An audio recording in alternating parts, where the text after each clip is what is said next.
Je ne suis archi pas d'accord. Moi, ça fait 3 ans que je me le coltine. Bon, je me suis peut-être un peu chauffé. Sola a dit j'accuse, moi je dis je m'excuse. On peut être gaucher sur le podcast ou pas? C'est rajouter une cerise sur un tas de merde, mais ça fait pas un clafoutis. Il a pas sélectionné un quarterback, il a pris un manager de chez Burger King. Il n'a pas de charisme du tout.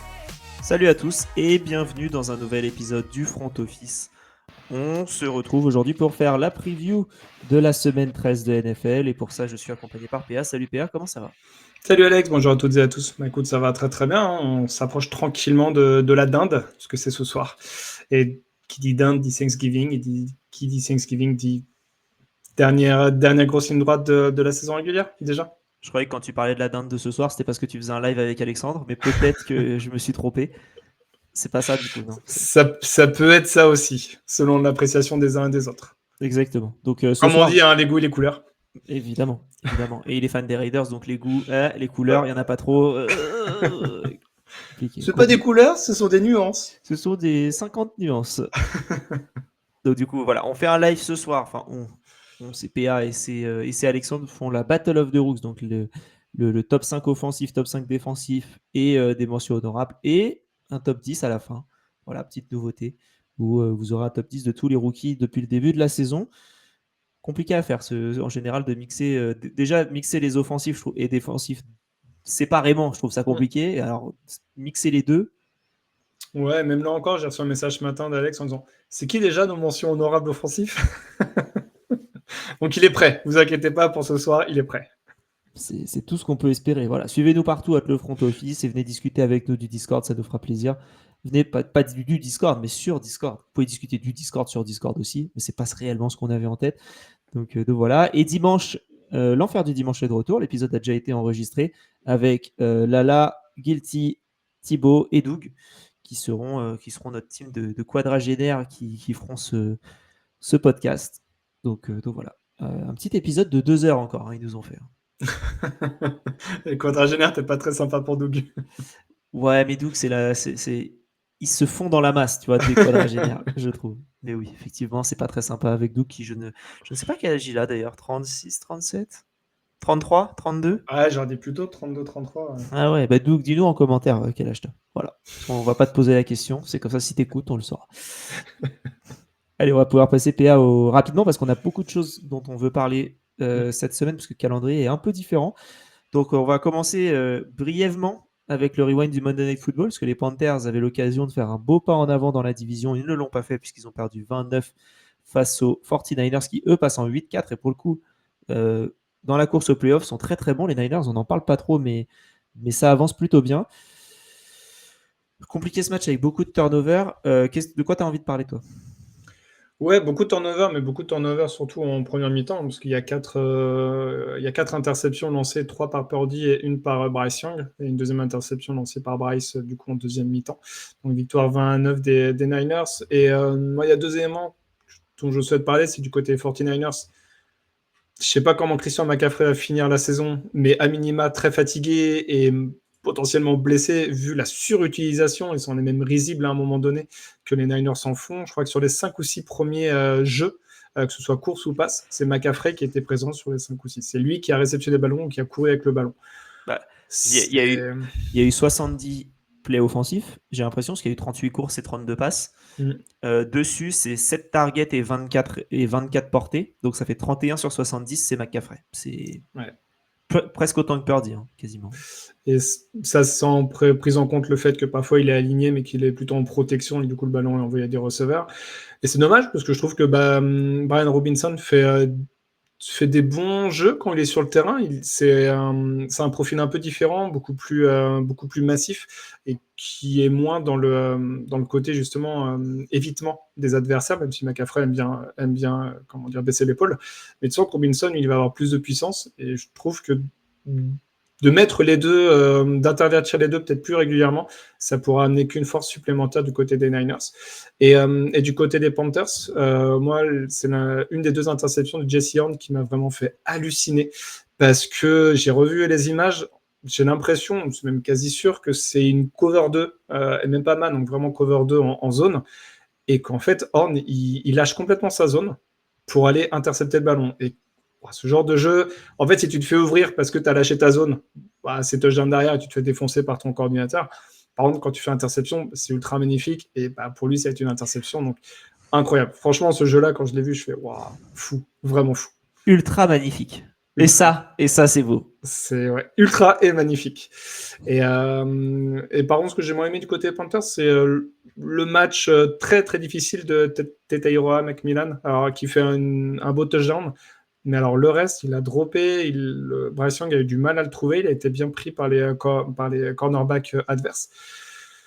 Donc à voir si c'est amené à se répéter, si c'est lui le problème, si c'était un peu les schémas de jeu, je sais pas trop, mais ouais, assez transparent hormis sur le touchdown. Donc compliqué ce match des Panthers qui ont, bah tu l'as dit, on pouvait avoir l'occasion de remporter ce match, surtout avec les 3 interceptions. Ils n'ont pas réussi à en faire grand-chose malheureusement. Et puis derrière, les Niners, bah, ça a quand même pas mal déroulé offensivement, hein, parce que malgré tout, 3 interceptions, tu finis avec 20 points. C'est très très costaud. Ouais, c'est pas le genre de match qui fait rêver quand tu regardes ça, hein, mais écoute, ça fonctionne. Pour les Niners, 8-4 encore une fois, hein, ils sont, c'est un top bilan pour une franchise qui a eu beaucoup de blessés, qui a déçu et qui est quand même en 8-4. C'est encore une fois la NFC West est une des meilleures divisions de la ligue, comme chaque saison, j'ai envie de dire comme chaque saison récemment quoi. Là, tu te dis en 8-4, ils sont 3e de leur div. En 8-4, dans d'autres divisions, ils seraient premiers, deuxième minimum, voire premier. Quoi. Donc, en NFC Sud, justement, ils auraient ils auraient 2 victoires d'avance sur les Bucks. Hein, donc, oui. Et en plus, la concurrence aurait été tout autre depuis le début de saison. Donc voilà. Les Niners 8-4, 29 face aux Panthers 6-6. Les Niners qui vont cette semaine aller affronter, je l'avais sous les yeux il y a 2 secondes, les Niners qui vont affronter les Browns et les Panthers, dans un autre délire, vont aller affronter les Rams. Donc c'est pas le même monde pour les deux. Et on pourra voir ça dans le 2-minute warning notamment, qui on voit gagner ce match-là. Ouais. PA, on va pouvoir commencer avec la preview et le moment consulting. Tu vois ce livre? Ce livre prédit l'avenir. Il contient tous les résultats de tous les événements sportifs jusqu'à la fin du siècle. Et pour le moment consulting, on va commencer avec une question qui a été la question qu'on se pose en ce moment. Parce que les Colts, ça perd, les Jaguars, ça remonte, les Texans, ça devient bien, et les Titans existent. Donc, est-ce que les Colts peuvent perdre la division? Les Colts, donc en 8-3, vont aller affronter les Texans qui sont en 6-5. Et le match, d'ailleurs, est à Indianapolis. Donc voilà. Mais les Jaguars, dans le même temps, vont aller affronter les Titans, eux, pour le coup. Donc 2 matchs de division en AFC Sud cette semaine. Est-ce que les Colts peuvent perdre? Parce que défensivement, je trouve que c'est toujours aussi bon, mais alors en attaque, il y a beaucoup plus de mal. Les Jaguars, ça fonctionne. Les Texans reviennent très bien. On l'a vu contre les Bills la semaine dernière. Qu'est-ce que tu en penses, toi, Père? Je pense qu'il y a une vraie possibilité. J'ai l'impression qu'il y a un essoufflement du côté des Colts. Sur leurs 3 derniers matchs, ils restent sur 2 défaites. Donc une contre les Chiefs et l'autre contre les Steelers. Donc, ouais, ça se complexifie de leur côté. On le savait également. On parle beaucoup de la force du calendrier et beaucoup avaient noté que sur la première moitié, le calendrier était relativement accessible de leur côté et que sur la deuxième moitié, ça allait être beaucoup plus compliqué. Bon, bah, il semblerait qu'ils se prennent justement ce calendrier en pleine tête, malheureusement au mauvais moment, et malheureusement aussi, tu sens que Jonathan Taylor est un peu plus en galère. Là, sur le dernier match contre les Chiefs, il fait 16 portées, 58 yards. C'est pas vraiment les standards dont il nous avait habitués depuis le début de saison. Et quand le jeu de course ne fonctionne pas, et ben, on a l'impression que les carences de Daniel Jones ressortent beaucoup plus facilement. Donc, effectivement, ils sont tombés aussi contre 2 très bonnes défenses, les Chiefs et Steelers, bien sûr. Mais est-ce que c'est pas justement ces défenses-là qui ont montré un petit peu les faiblesses de cette escouade offensive, qui malgré tout ne concède assez peu de sacs, même sur ces matchs-là. Alors, les Steelers, un petit peu plus, mais contre les Chiefs, par exemple, c'est aucun sac encaissé. Donc, ça veut dire que la O-line continue malgré tout de performer. Mais le reste autour, c'est un petit peu plus compliqué et ça me ferait craindre un peu le pire parce qu'il reste encore 2 affrontements contre les Texans. Et tu l'as dit, on a vu les Texans contre les Bills. Eux, sur leur D-line, ils font pas semblant. Quand ils décident de mettre une pression, c'est à 4 et tu as 2 secondes pour lancer. Donc, Ouais, et comment dire, je pense que les Colts en début de saison, personne s'attendait à ce qu'ils soient en tête de la division à ce moment-là. Je pense que tout le monde pouvait s'attendre aux Ouais, bien sûr. Texans en grande partie. Les Colts peut-être dans la course, mais pas nécessairement loin devant comme ça a été le cas il y a quelques semaines, où ils étaient en 7-1. Mais depuis, ils ont fait une acquisition. Ils ont été chercher Sauce Gardner. Ils ont lâché 2 premiers tours. pour Sauce Gardner, plus Adonai Mitchell, qui d'ailleurs, Mm. pour parler d'Adonai Mitchell, fonctionne plutôt pas mal aux Jets depuis le début qu'on en a vu. Hein. Il est ciblé en tout cas. Il est ciblé et pour le coup, je trouve qu'il fait, voilà, il fait avec ce qu'il peut. Ça peut être une arme, en tout cas, un bon receveur 2 pour le prochain QB des Jets la saison prochaine. Mais les Colts, ouais, avec cet investissement, ils sont obligés de gagner. Ils sont obligés au moins d'aller en playoff. Ils sont obligés de montrer des choses. Où est le problème, je ne sais pas, mais on ne s'attendait pas à ce que cette attaque d'école soit l'attaque numéro 1 de la ligue, comme ça a pu l'être en début de saison. Donc c'est normal. Et là, on parle du coup Colts et Texans, mais il y a aussi les Jaguars. Les Jaguars qui, pour le coup, en 7-4, vont sûrement être en 8-4 à la fin de la semaine. S'ils sont en 7-5, je pense qu'on peut oublier la question pour, du côté des Jaguars. Ouais. Mais s'ils sont en 8-4, t'auras forcément... c'est possible qu'il y ait 8-4, 8-4, 7-5. Et alors là... bon courage pour prédire la fin de la division sur la FC Sud. Donc c'est intéressant. Dites-nous en tout cas en commentaire, vous, ce que vous en pensez. Est-ce que les Colts peuvent perdre la div? Si oui, qui? Et pourquoi les Titans? Les Titans, ils sont premiers de la division à l'envers. Ouais, premier de la ligue. Et ils jouent le long terme, les Titans. Mais vas-y, pardon. Ouais, je te rejoins sur les Jaguars, que ça gagne un peu moche et ça gagne difficilement, mais ça gagne. Et c'est toujours ces équipes-là où tu dis, il y a bien un moment donné où ça va craquer, et certaines équipes ne craquent jamais finalement, sauf en arrivant en playoff. Jurisprudence Vikings il y a quelques saisons. Et ouais, dans la division, je trouve que les Texans ont une vraie tête d'épouvantail, une vraie tête d'équipe, à dire, on a mal débuté, mais par contre, là, on est en train de revenir, on va vous rouler dessus, quoi. Sur tous les derniers matchs qui restent, ça va être très, très compliqué pour vous. Les Texans ont un calendrier aussi un petit peu difficile, hormis la division, donc ça peut aussi jouer en leur défaveur. Mais on pensait, c'est ça qui est un petit peu étrange, c'est qu'on pensait la division déjà close du côté, et du coup empochée par les Colts. Bon, en 3 semaines, j'ai envie de dire que tout est un peu relancé, quoi. Donc c'est cool, c'est intéressant, parce que d'avoir des divisions un peu terminées en semaine 12 ou 13, bon, c'est pas ce qui nous passionne le plus en NFL. Là, c'est intéressant, parce qu'il y a quand même beaucoup de divisions qui ont des enjeux, même encore maintenant, donc c'est chouette. Totalement. C'est intéressant en tout cas, donc dites-nous. Ça nous intéresse de pouvoir discuter avec vous de ce que vous en pensez, parce que les Colts, ils ont eu leur trou d'air, mais peut-être qu'ils vont reprendre. Hein. C'est une possibilité. Ils jouent chez eux. Match de division. On sait que les matchs de division sont toujours compliqués et peuvent partir dans tous les sens. Voilà. Quel est le sens qu'on attend sur ce match-là? On aura le temps d'en parler lors du 2 Minute Warnings. Du coup, hot take, il perd la division ou pas? Non. Oui. Okay. Très bien. Et bien, on va pouvoir voir ça. Et du coup, PA, qui gagne la division? Texans. Allez, grosse fin de saison alors. Très très grosse fin de saison. Donc, franchement, ils ont été impressionnants, et ce qu'ils ont montré offensivement, tu sens que c'est toujours un peu difficile, mais ça reste Davis Mills, et on peut aussi estimer qu'avec le retour de CJ Stroud, potentiellement ça sera mieux. Je dis bien potentiellement, vu ce qu'il a montré depuis 1 an et demi. Mais défensivement, ils ont eu le retour de certains blessés. On a vraiment l'impression que là, ils ont pris le rythme de croisière, qui vont limiter toutes les attaques adverses à minimum moins de 20 points, si ce n'est encore moins, et si c'est 14, tu vois, ça ne me choquerait pas du tout. Et quand tu as des équipes comme ça me fait beaucoup penser à une autre équipe qui joue en orange et qui ont remporté le Super Bowl en 2016, saison 2015. C'était les Broncos, qui avaient une défense vraiment de feu, avec le cadavre de Peyton Manning, mais finalement, ils ont quand même remporté le trophée à la fin. Il y a un petit feeling Broncos 2015, je trouve. On verra. On verra ce que ça peut donner. Et hâte de voir ça. C'est au moins les petites histoires de la fin de la saison qui peuvent être sympas. Donc on aura l'occasion de voir tout ça. PA, on va pouvoir passer maintenant au gros projet et à la preview. Parce que c'est notre projet! Et pour le gros projet, on a choisi comme match de la semaine les Bills en 7-4 qui se déplacent sur le terrain des Steelers en 6. Donc 7-4 les Bills, 6-5 pour les Steelers. On a d'autres matchs qui nous intéressent plus, mais en fait, on va en parler à d'autres moments. Donc voilà. Mais le Bills Steelers est celui qu'on a relevé. Deux franchises qui ont un peu de mal en ce moment. Les Bills qui, pareil, étaient au top de notre power ranking et qui, là, je crois, sont 10e si mes souvenirs sont bons.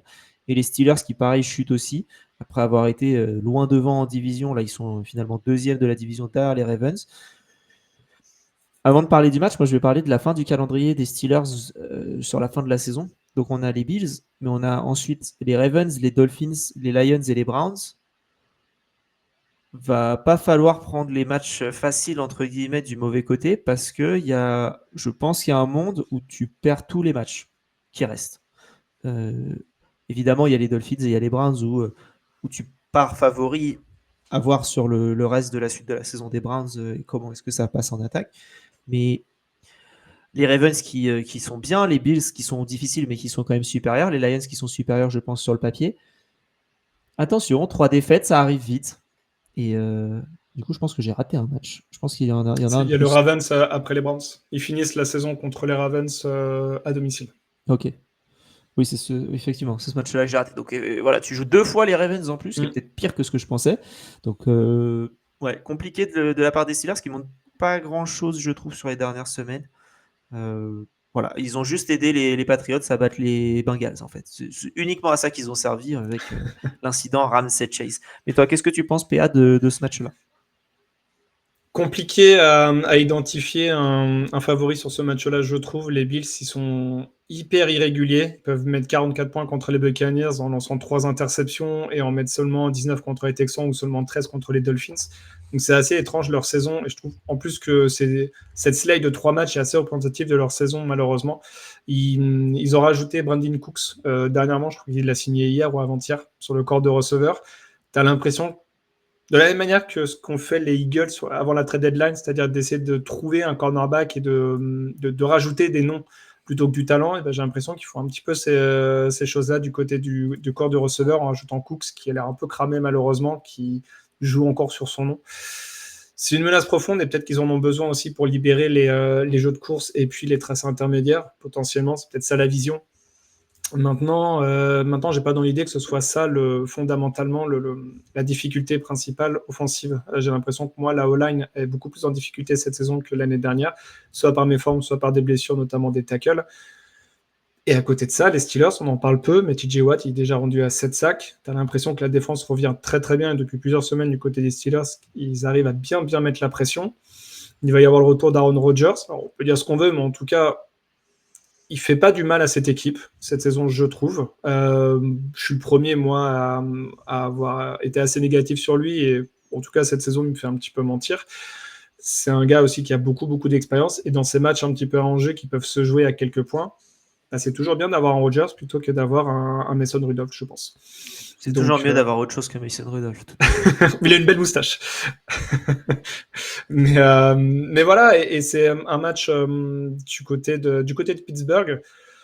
On voit que les Bills, ils ont du mal un petit peu à voyager cette saison. Donc, ouais, c'est assez incertain et ça sera intéressant à suivre parce que dans les deux cas, l'équipe qui va perdre, bah, la division, elle va très, très dangereusement s'éloigner quand même. Ouais, je suis assez d'accord. Surtout les Bills. Les Bills qui, pour le coup, s'ils perdent, seront en 7-5 alors que les Patriots seront en 10-2 ou en 11-2 ou en 10-3 en fonction du match contre les Giants. Donc, il y a plus de chances qu'on aille vers le 11-2 que vers le 10-3. Donc là, tu seras à 3 défaites d'écart par rapport aux Patriots. 3 défaites alors qu'il reste semaine 14, 15, 16, 17, 18, donc 5 semaines. Et 4 matchs pour les Patriots, parce qu'il y aura la bye week après les Giants. Ouais, compliqué.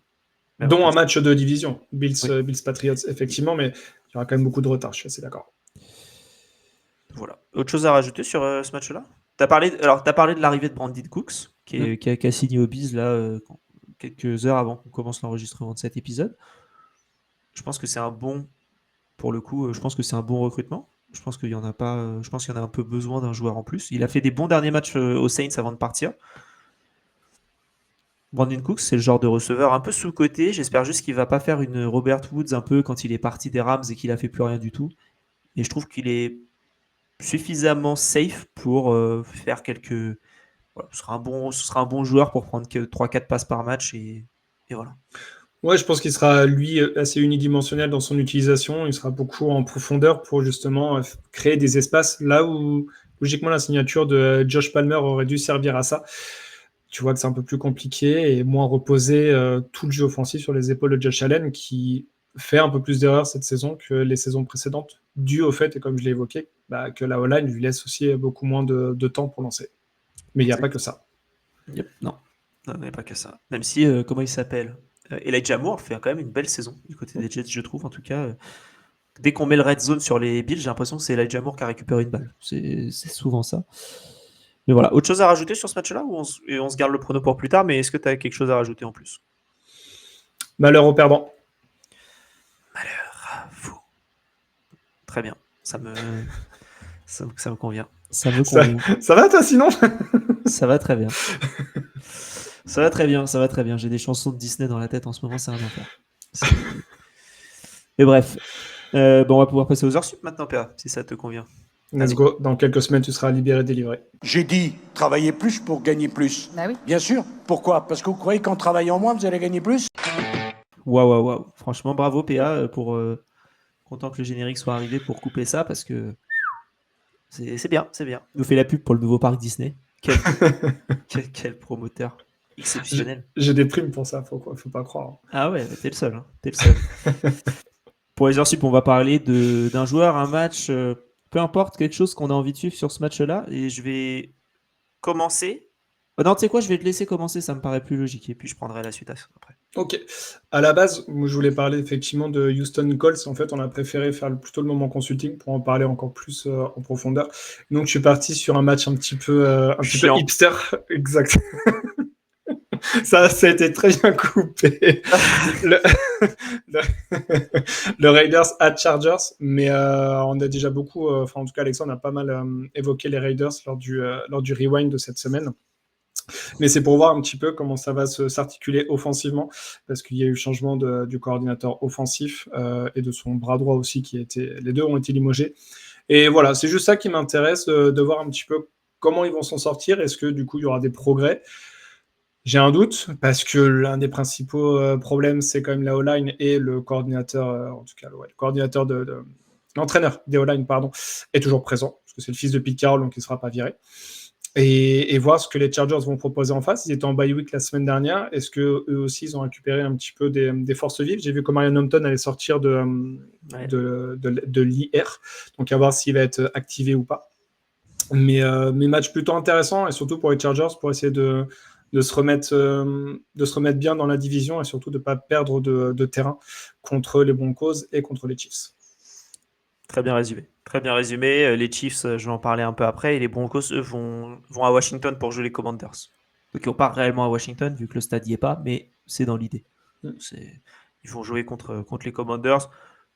Bon, je pense que les Broncos seront en 10-2 à la fin de la semaine. Mais bon, ne spoil pas le 2-minute warning. Ouh là là. Et les Chiefs vont jouer aux Cowboys, et c'est une des choses dont j'ai envie de parler, parce que tu as très bien résumé le Raiders-Chargers. La chose dont j'ai envie de parler moi de mon côté, c'est en fait on est à Thanksgiving, donc il y a des matchs, et autant on se garde le match de vendredi pour l'overtime, donc ce sera la preview du FNF au lieu du TNF, c'est le FNF, le Friday Night Afternoon même, le Friday Afternoon Football, le FAF, et on va parler plutôt des matchs de la nuit de jeudi, et de la soirée de jeudi en tout cas pour nous, puisqu'à 19h on a Packers-Lions, donc les Packers en 7-3-1 qui se déplacent sur le terrain des Lions en 7-4. Que serait un match de Thanksgiving sans un match des Lions à 19h? Je ne sais pas. Mais comment dire, Stafford pour Marvin Jones ou Kenny Golladay, voilà, c'est un peu la vibe. Ensuite, c'est Chiefs-Cowboys, 6-5 pour les Chiefs, Cowboys 5-5-1. Et Bengals-Ravens, 3-8 pour les Bengals et 6-5 pour les Ravens. Retour de Joe Burrow en plus, mais blessure de T. Higgins. C'est quand même 3 beaux matchs. Et si vous avez envie de vous faire une petite soirée NFL, je pense que c'est vraiment les 3 matchs qui sont vraiment cool. Et avec en fond le Battle of the Rooks, là vraiment, vous êtes au top. Les matchs à la télé, vous écoutez Alex et PA quand il y a des temps morts, c'est la vie. C'est la vie qu'on a décidé de mener en tout cas. Et je trouve que les 3 matchs sont intéressants. Les Packers qui ont du mal, mais qui sont quand même là. Les Lions qui sont bons, je trouve, en tout cas qui ont galéré contre les Giants mais qui ont réussi à s'en sortir.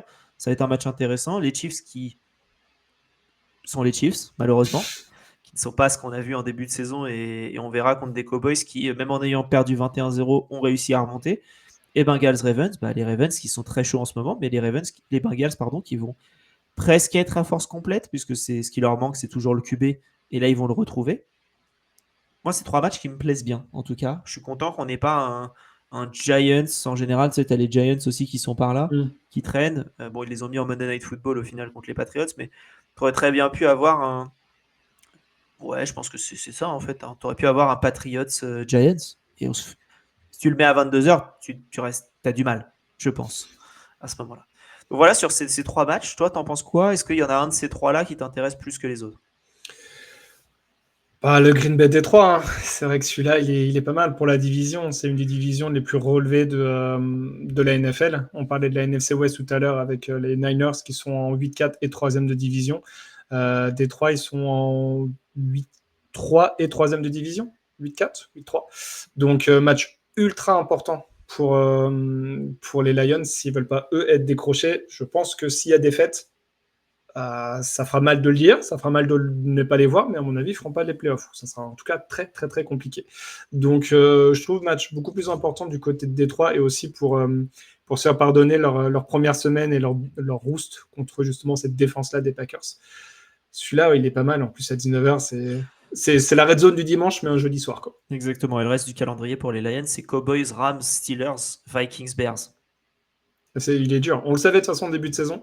Ils ont perdu des matchs un peu étonnants et depuis, en fait, en ayant accumulé un petit peu ce retard-là, ça va être un petit peu plus compliqué pour aller choper les playoffs. Donc, Ils ont perdu des matchs étonnants. Ils ont perdu contre les Packers. Ils ont perdu contre les Chiefs. Ils ont perdu contre les Vikings, ouais, c'est vrai. C'est celui-là que j'avais un peu en tête. Ouais. Et c'est une défaite, tu vois, parce que les autres, bon, voilà, c'est vrai que les 3 autres défaites, ça peut s'entendre. Packers, Chiefs, Eagles, oui, ça s'entend. Oui, ça s'entend. complètement. Bon, après, si tu as envie d'aller gagner le Super Bowl, à un moment, il faut les gagner, ces matchs-là. C'est ça aussi. Mais pareil que ce que j'ai pu dire sur les Bills, les Lions, c'est quand même hyper régulier. Toi, tu trouves qu'ils jouent bien. Contre les Giants, c'était quand même... contre les Giants, c'était dur, mais dans le sens où défensivement, c'était nul, mais offensivement, ça avançait. Jahmyr Gibbs avance, court, vole. Et la question, c'est comment ça va se faire quand tu vas jouer contre la grosse défense des Cowboys, des Packers, pardon. La défense des Cowboys, c'est un peu moins gros, mais... Ouais, même si je la trouve un peu plus permissive ces derniers temps, celle des Packers, aussi aidée par une escouade offensive qui avance beaucoup plus difficilement, donc tu passes automatiquement plus de temps sur le terrain. On connaît un petit peu la ritournelle là-dessus, mais bah bien sûr, on est là pour dire les termes de Molière. Mais ça joue à Détroit, donc je pense que ça peut faire la différence. Et puis de toute façon, on sait, hein, les matchs de 19h et 22h30, c'est des matchs réservés à Détroit et à Dallas. Donc on n'est pas étonné de voir ces deux équipes, mais c'est toujours intéressant de voir contre qui ils jouent. Et cette année, c'est vrai qu'on a quand même 2 très beaux affrontements. C'est réservé réellement ? Ouais, ces heures-là, c'est toujours ces équipes-là. Ok. Et comment ils font si c'est Lions Cowboys ? Bon, après, tu sais, la NFL, c'est eux qui font le programme. Hein. Ouais, ils font ce qu'ils veulent, ouais, c'est vrai. Bah, c'est vrai qu'ils font ce qu'ils veulent. Mais ouais, bah écoute, je pense qu'on a 3 beaux matchs quand même. Là, c'est cool. Et même le match de vendredi qui est entre les Bears et les Eagles, dont on parlera après, aussi un match sympa. Ouais. Et quand tu regardes les bilans et que tu vois les mêmes, tu fais... Je me suis fait la réflexion en complétant le conducteur. Je fais, ah oui, c'est vrai que c'est tous les deux en 8-3. Quelle est cette sorcellerie ? Rien de plus à rajouter, PA, sur ces matchs-là ? Non, tu l'as dit pour les Bengals, retour de Joe Burrow et de Ja'Marr Chase, à voir. Mais pour les avoir vus ce week-end, j'ai pas le sentiment que c'était l'attaque le principal problème. C'est jamais l'attaque le problème. Mais c'est quand même l'attaque le problème. En partie. Ouais. On peut avoir beaucoup de points. Exactement. Ben, écoute, on va aller voir tous les autres matchs maintenant et faire les différents pronos pour le 2 Minute Warning.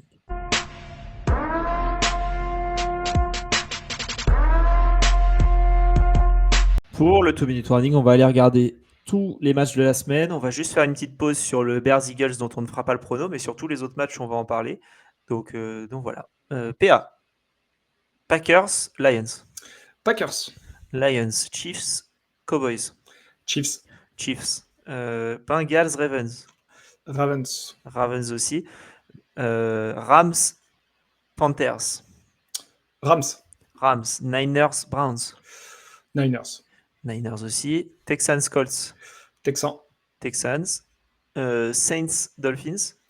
Dolphins aussi. Falcons, Jets. Falcons. Cardinals, Bucks. Bucks aussi.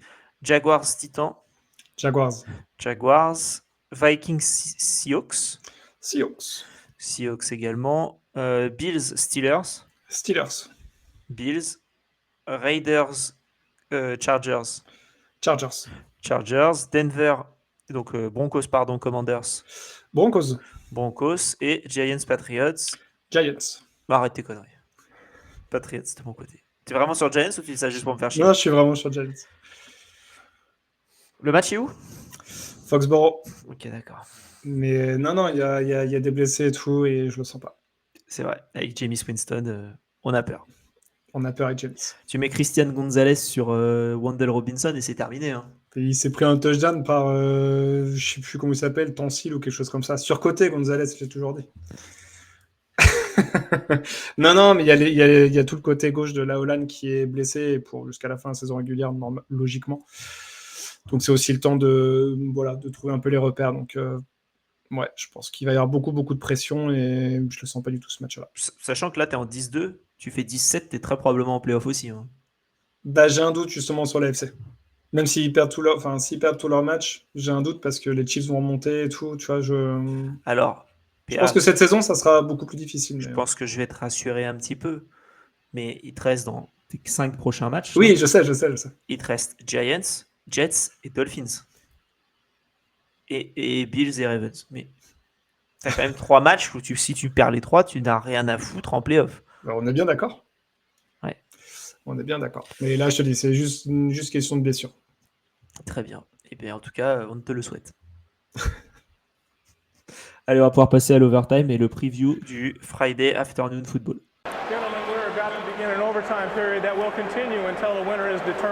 Oui, mais dépêchons-nous, je n'ai que quelques heures.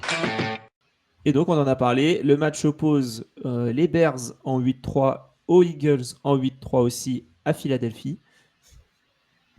Cette équipe des Bears est très compliquée à lire. Face à une attaque des Eagles qui est très compliquée à lire aussi, les deux ont des bonnes défenses. Comment est-ce que toi, tu imagines ce match ? Les deux ont des bonnes défenses, mais surtout la défense des Bears, ça crée beaucoup de turnovers. Alexandre l'a dit lors du rewind, et je suis complètement d'accord avec lui, c'est la meilleure équipe en termes de turnover margin, c'est-à-dire turnover encaissé et turnover pris. Le goal average, comme on dirait en Le goal average, exactement, des turnovers. Et ils sont sur une série de 4 victoires consécutives. Ils sont en pleine confiance. Ils remportent des matchs qui ne sont pas censés remporter. Les Giants, les Vikings, les Steelers, c'était 31-28. Tu ne savais pas vraiment de quel côté ça allait tomber. Même les Bengals, en absolu, sur la première victoire sur le rang des 4.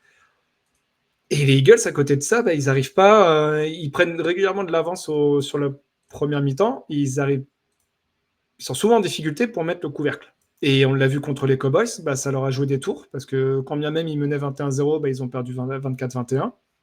Et offensivement, ça a quand même été extrêmement moche ce qu'ils ont présenté en deuxième mi-temps. Et face à cette défense des Bears, qui est juste, du coup capable de créer justement ces turnovers, ouais, je ne sais pas combien de points les Eagles vont avoir d'avance avant le début de la deuxième mi-temps, mais probablement beaucoup. C'est pas tant finalement cette attaque-là des Bears qui me fait peur par rapport à cette défense des Eagles, mais c'est plutôt de l'autre côté. L'attaque des Eagles contre cette défense des Bears, et je pense que la défense des Bears peuvent leur permettre de faire gagner le match. Ouais, je suis assez d'accord avec toi, mais franchement, les Bears, j'ai l'impression que je ne sais jamais ce que ça va être, et tous les matchs, c'est compliqué à voir. Ils sont sur un fil, à chaque fois. Est-ce qu'un fil, ça suffit face aux Eagles ? C'est la question que je me pose. J'ai pas la réponse. C'est peut-être pas assez épais. C'est peut-être pas assez épais, exactement. Est-ce qu'ils arrivent à continuer le funambulisme jusqu'ici ? Je sais pas, parce que Caleb a besoin de temps pour lancer, même s'il lance de plus en plus vite. Oui. Il met plus que 42 secondes pour lancer la balle, donc forcément, là, le temps a été divisé par 2. Avant, c'était 1 minute 30 pour lancer chaque ballon. Et là, c'est un peu plus rapide, mais il va falloir lancer vite encore sur ce match-là. Ouais, c'est d'accord. Après, c'est vrai que la défense des Eagles monte elle aussi en puissance, mais c'est quand même un peu fait ouvrir, je trouve, contre la très bonne attaque aussi. On peut le constater, cette attaque aérienne, en tout cas, des Cowboys. Donc, est-ce que c'était un peu un match au sang ? On le dit à chaque fois, mais match de division, en plus à Dallas et tout, on sait que ça peut être un peu casse-gueule. Mais là, si de nouveau il y a un faux pas, il faudra quand même se poser des énormes questions. Et on les avait déjà en plus pendant la saison de la part des Eagles, mais ils gagnaient, donc ils nous ont un peu fait taire. Mais là, avec une défaite, et vu ce qu'ils ont montré sur le terrain, avec une deuxième défaite consécutive, ouais, je serais pas ultra sans quand même. Je suis assez d'accord. Je suis assez d'accord avec toi. Je pense que c'est complicado. Saquon Barkley va passer une sale soirée. Enfin, une sale après-midi, en l'occurrence, face à cette très grosse D-line des Bears. C'est probable. C'est probable. Un prono sur ce match-là, Pierre? Je me suis noté les Bears. Je me suis noté les Eagles. Parce que, ouais, C'est à Philly, hein. Ça, je reconnais que c'est un peu la grosse cote, mais ouais, tu descends ces équipes là où un peu intouchables, où tu dis rien ne peut les arrêter. Alors oui, ils ont une défaite contre les Ravens, donc dans l'absolu, certaines équipes ont réussi à les arrêter, mais ouais, quand même là, leur enchaînement de 4 matchs où ils gagnent un peu ric-rac, c'est que ça peut continuer, hein. Ça gagne. Mais ouais, c'est ça. Et au final, ça montre aussi des belles choses dans l'absolu, tu vois. Ça gagne un peu moche, mais il y a quand même des belles choses à voir. Mais ça gagne, quoi. Et tant qu'ils n'ont pas perdu, c'est la même chose qu'on pouvait dire sur les Chiefs la saison dernière. Tant que ça ne perd pas, ne parie pas contre eux. Les Bears, c'est un peu le même délire, je trouve, cette saison. Ouais, ils ont commencé en 0-2 hein, et ils sont en 8-3. Ouais. Donc, mais effectivement, on parle du calendrier des Colts, on pourrait parler aussi du calendrier des Bears. Oui, il est violent. Tu trouves qu'il a été dur? Là, non, ce qui arrive, je trouve. Moi, je parle de ce qui était avant. Ah, ce qui était avant. Parce qu'ils ont perdu contre les Vikings, déjà, c'est un monde. Ils ont perdu contre les Lions, qui étaient revanchards. Ils ont battu les Cowboys, c'était pas la meilleure période des Cowboys. Ils ont battu les Raiders, voilà. Ils ont battu les Commanders. Bon, les Saints, ils ont perdu contre les Ravens qui avaient du mal. Ils ont battu les Bengals difficilement. Ils ont battu les Giants, ils ont battu les Vikings, ils ont battu les Steelers. On a connu plus compliqué comme programme, je pense. On verra la fin du calendrier, hein, comme les Colts. Là, les 6 derniers matchs, nos 3, 4, 5, les 6 derniers matchs, on va voir le niveau réel de l'équipe. Clairement, Eagles, Packers, Browns, Packers, Niners, Lions. On a connu plus simple. Ouais, on a connu plus simple. Je pense qu'ils sont contents d'avoir passé la première partie de calendrier, mais là. Aïe. Imagine s'ils finissent en 8-9. Il y a un monde. Hein. C'est possible quand tu vois les adversaires, oui, effectivement. Après, ils ont des certitudes, mais ouais. Pas facile, pas simple. Exactement. Écoute, PA, merci. Avec plaisir. On rappelle que vous êtes en live avec Alex ce soir pour Battle of the Rooks, en direct sur twitch.tv/lefrontoffice et youtube.com/lefrontoffice. Tous les liens sont en description de l'épisode, peu importe où vous êtes, on a tous les liens qui ont été mis. Et l'enfer du dimanche, avec Guilty aux manettes, Doug, Thibaut et Lala Packers des Fantasy Ballers qui sera avec nous encore une fois pour pouvoir discuter du pire de la NFL. Voilà, il y a beaucoup à dire, toujours beaucoup à dire. Cette saison, ouais, spécialement, je trouve qu'il y a beaucoup à dire sur les bas-fonds du classement et de la NFL. Ouais. Exactement, avec notamment la pire équipe de la ligue qui a changé. Voilà, si vous avez, si ça peut vous donner envie d'aller écouter ça, mais la couronne a été passée à une autre équipe. Spoiler, on a du mal à la voir changer encore une fois. Voilà, vous pourrez aller écouter ça. Ça sort dimanche matin et après le rewind sera mardi. Et encore une fois, merci à tous d'avoir écouté cet épisode. On vous souhaite une bonne journée, un bon Thanksgiving si jamais vous le souhaitez, ou si vous le fêtez, du moins les bons matchs du Thanksgiving pour le jeudi et le vendredi. Et je vous